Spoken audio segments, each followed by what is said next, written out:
Hello, welcome to my channel where I do guides for photography. Today we are inside Darktable 3.8.1 and we are going to try and color grade and recover this image.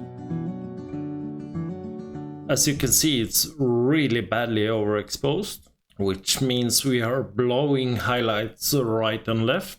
You can see that the histogram is pushed all the way to the left. So we need to fix this, but before we start, we need to make sure that we are on a scene referred workflow. So if you go up to the cogwheel here and show global preferences and into processing, make sure that the auto apply pixel workflow defaults is at scene referred and auto apply chromatic adaptation defaults is at modern. If you are changing stuff there, you might need to restart Darktable after doing so. When you've done that, make sure that you have this preset selected. So hit the hamburger menu under the histogram and hit workflow scene referred. Alright, so the first thing we are going to do with this image is to go into the base tab and we are going to drop the exposure a lot. So I'm going to create a new instance of exposure, and I'm doing that by simply moving the mouse cursor over this area and right clicking with my mouse. Alright, so let's drop it quite a lot, going down to somewhere around there. That's actually almost 3 stops. And yeah, it's a bit much. Let's move back to somewhere around there. And I'm just gonna make sure that we have details on the log here. And yes, we do. It's a bit blown over here, but maybe we can recover some more details there. Time will tell. And the next thing we want to do is go into filmic RGB. And I can see that we are still blowing some highlights. So we can try and go into scene here and tweak this white relative exposure. So if I go to the left side, I'm actually lifting up the whites or increasing the whites. If I go to the right side, I'm decreasing the whites, exactly what we want. So if we take a look, we are still clipping, but it's not too bad actually. So I'm just gonna back down. I don't like this really harsh curves here. We can try the dynamic range scaling. So if we move this up, we might recover some whites. If we move it down, we are actually introducing more whites and more blacks. So we want to move it just up to around there maybe. I think that's fine actually. And let's just see this tree. Yeah, we got some details back, but not all. But it's fine. Alright, so I think we have a good starting point right now. Maybe we should do something about the contrast, but I'm going to go back to filmic RGB later and try and tweak it the best way I can. I think maybe we should go into tone equalizer and just gonna activate it. And I'm gonna move my mouse cursor over the worst area or the area I want to tweak. So I'm moving the mouse cursor over on this tree and I'm going to use my scroll wheel on my mouse and I'm going to scroll down. This will recover some of the highlights. And I think we are good right there. Yeah, some more. And you don't want to overuse the tone equalizer because even though it works in a pretty intelligent way, you might actually wash out the image and make it this grayish, ashy looking mess. So be careful with the tone equalizer. Now, if you are creating artifacts by using the sliders here, you can try and go into masking, and you might want to push this mask here more over to the middle. So you can try and tweak it with the sliders like this, and you can see that we are changing the tones here. So try and make it more over to the middle, and you can actually make it a bit bigger. And you can see this means that we are clipping, so we want to back that to around there. And let's try for something like this, maybe. That seems good. All right, so let's see. This is without the tone equalizer, and this is with the tone equalizer, and you can clearly see that it's pulling down the highlights. It's doing a good job and doing exactly what we want it to do. All right, so maybe we should move over to the colors. I'm just gonna try and see how the local contrast will look if I do the clarity preset, and I think it works. So let's leave it and go over to colors. And usually I would go for first the color calibration and then color balance RGB, but we are going to do it a bit differently. I'm just gonna up the temp to around 47K, yeah, to around there. And I'm going to go for color zones. And I know and I can see that the greens are really flat. So we might want to increase the saturation for the greens. And I want to make sure that we are using a good range of the green tones. So we don't want to use a small range of the green tones, because that will create artifacts. In this case, in a landscape scene, you want to pull up, make it balanced when you're changing stuff. On a portrait, you might want to do more local tweaks or small tweaks, but in this case I want to lift the green tones, and I actually want to create or include some of the yellow and orange tones as well. So let's just start. You can see that the greens are starting around here. So let's move into saturation, and we are going to introduce more saturation in the greens. So I'm just pulling this curve up, and I don't want to include too much of the blue tones. There's no point, because there's very little blue in this image. But I do want to include some of the orange tones. So I'm going to move this point up, and I'm just going to back down right next to that point. And now we are including the tones from the greens to more yellow orange tones, and we can try and tweak it as good as we can with the curve we have going here. And you can see up here that the orange tones are moving all the way into around there. So we have room to work on. And now it's just simply a dance of points. So we need to try and really tweak it the best way we can. And I really want to pull in some more greens there. So I think I'm actually going to extend the range. And let's see now. Yeah, so we can clearly see that we are tweaking the greens, and we are starting to achieve a really good result.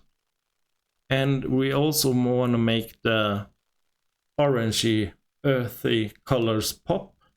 So we are going to tweak that as well.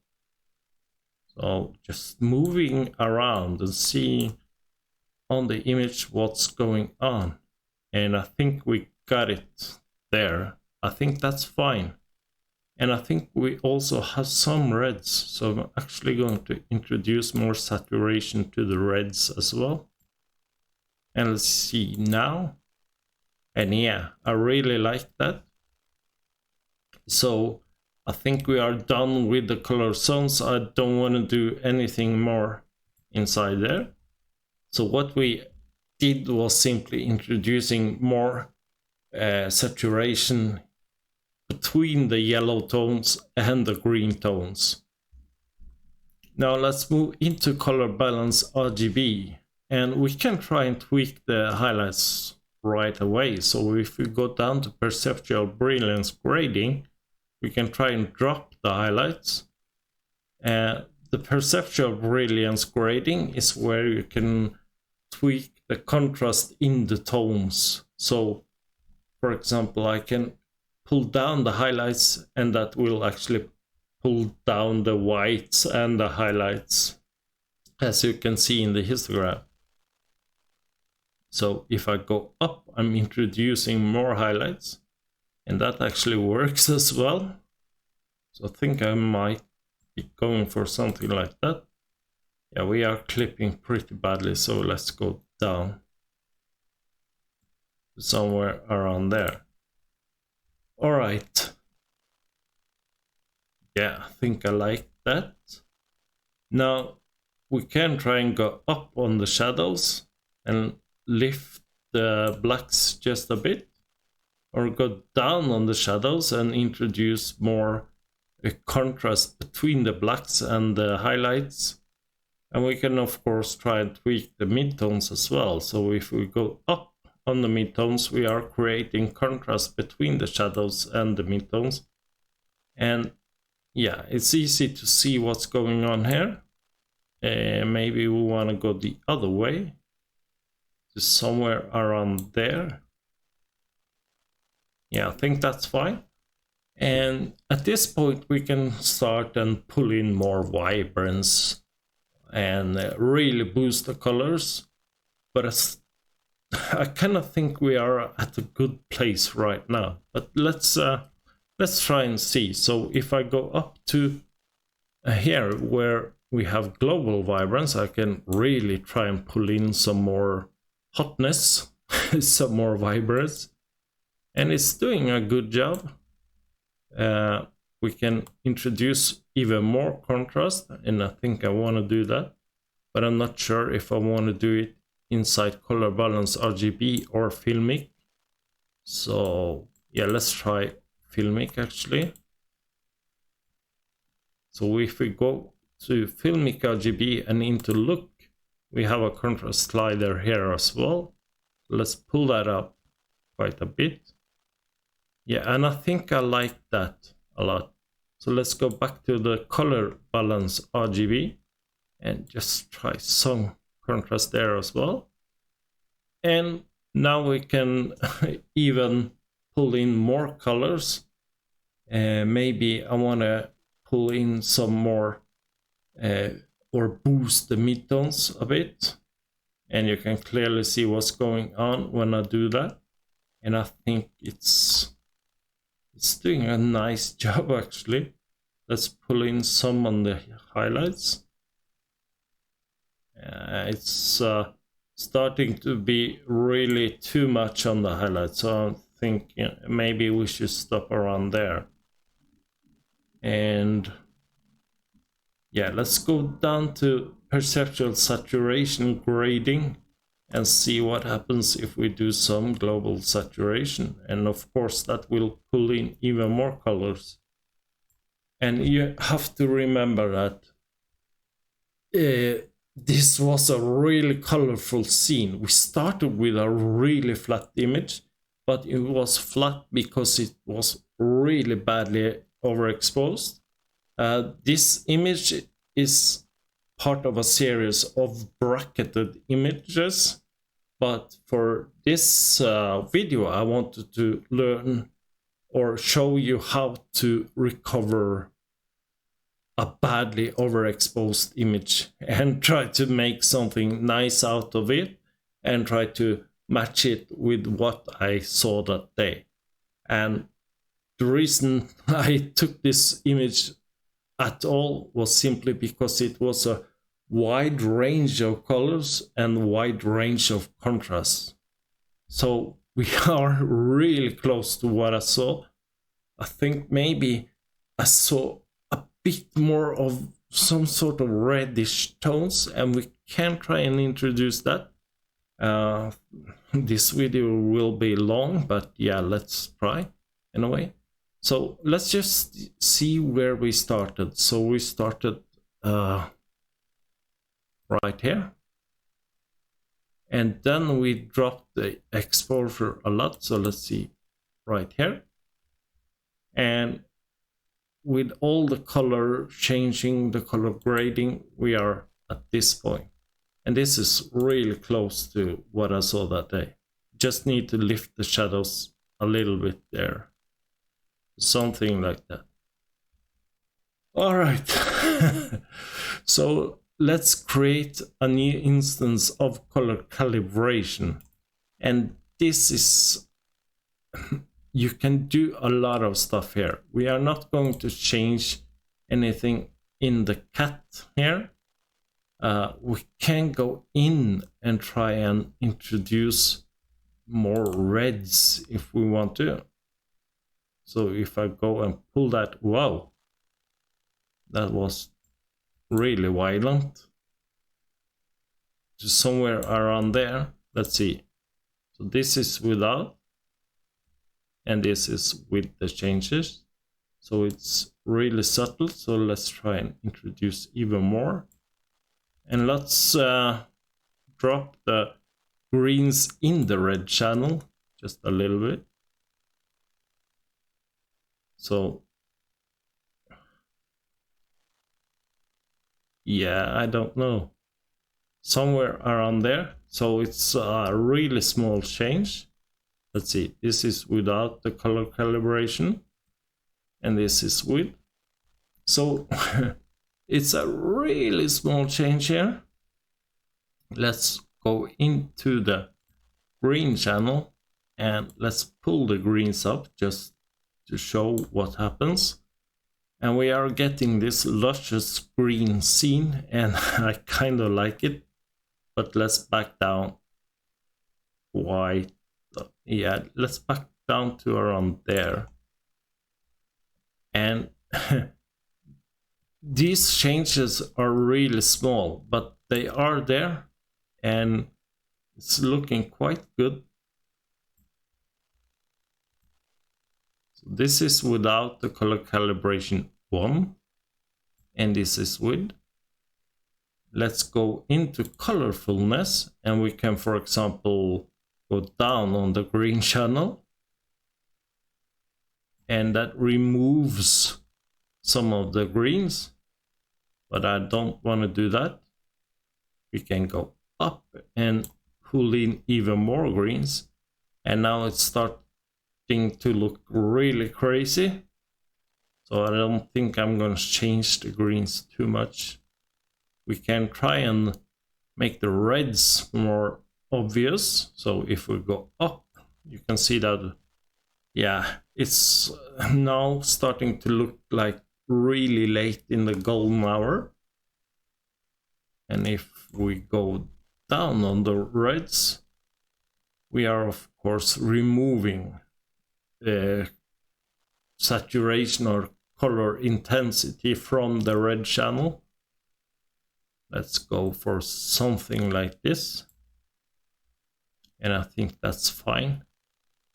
Let's leave it there, and we can go for brightness and try and lower the red channel, or go up on the red channel, but we are going to leave that, or maybe go up something like this.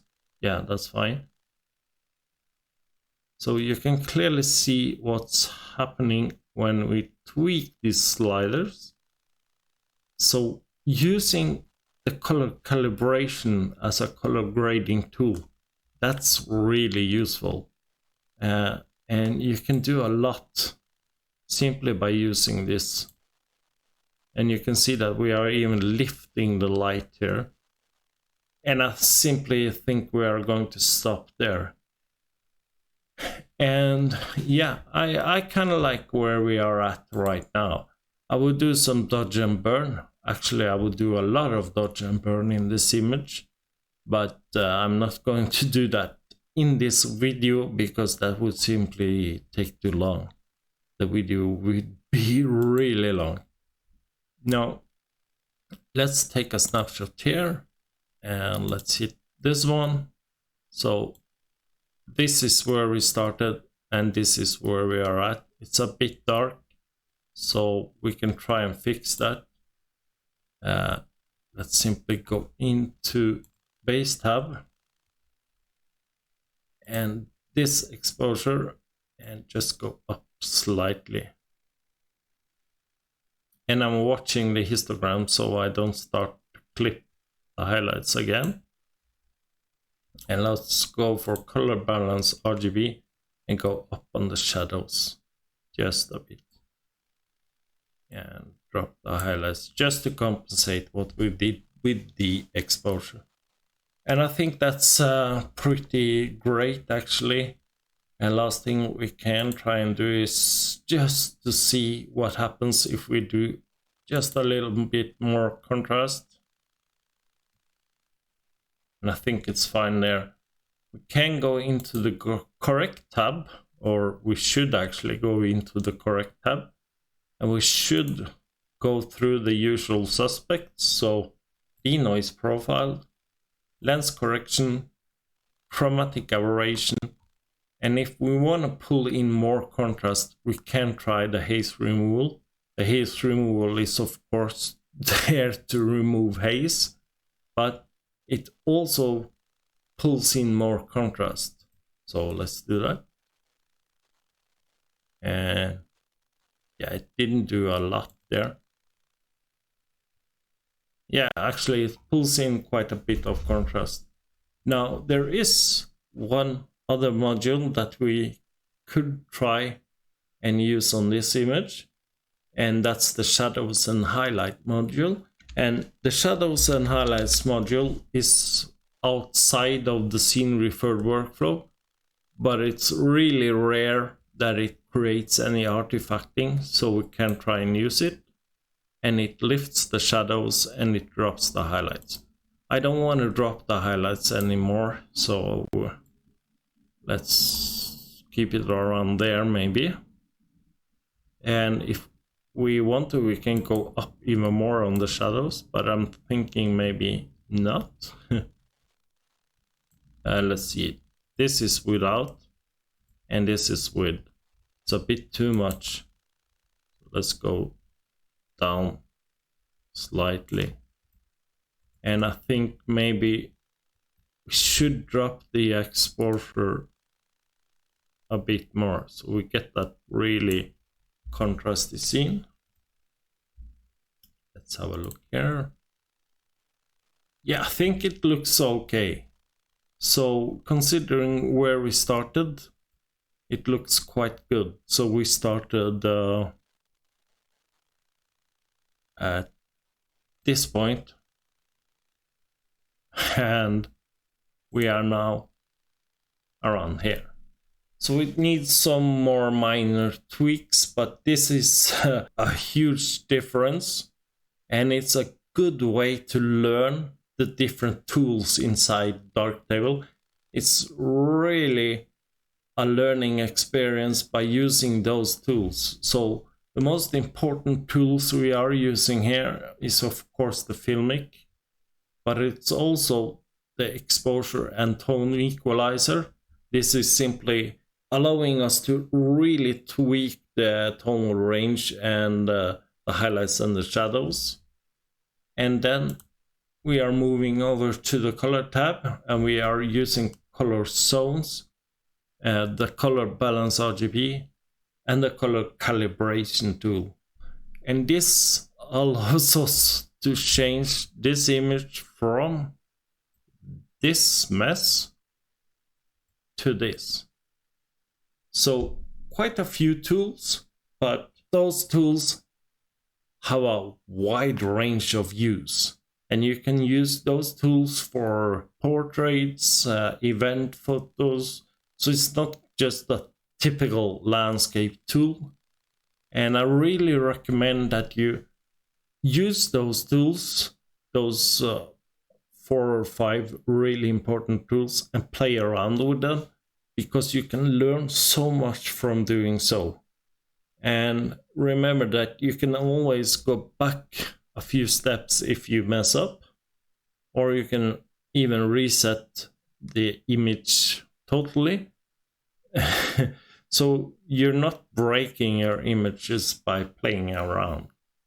I'm going to make a new video for portraits and trying to use the same tools and trying to do more local adjustments instead of a wide range of adjustments, and really try to make that experience fun. To me, this is fun. It's really a lot of fun to go from where we started to this result. We have changed the image entirely, and it looks like 2 different images, but it's still the same. Alright, so that's a long video, I'm sorry about that, but I wanted to really go in and try to explain in the best way I know how to use these tools. If you like this video, hit that like button. If you want to watch more from me, make sure to hit that subscribe button. And thanks a lot for watching, and I hope to see you again. Goodbye.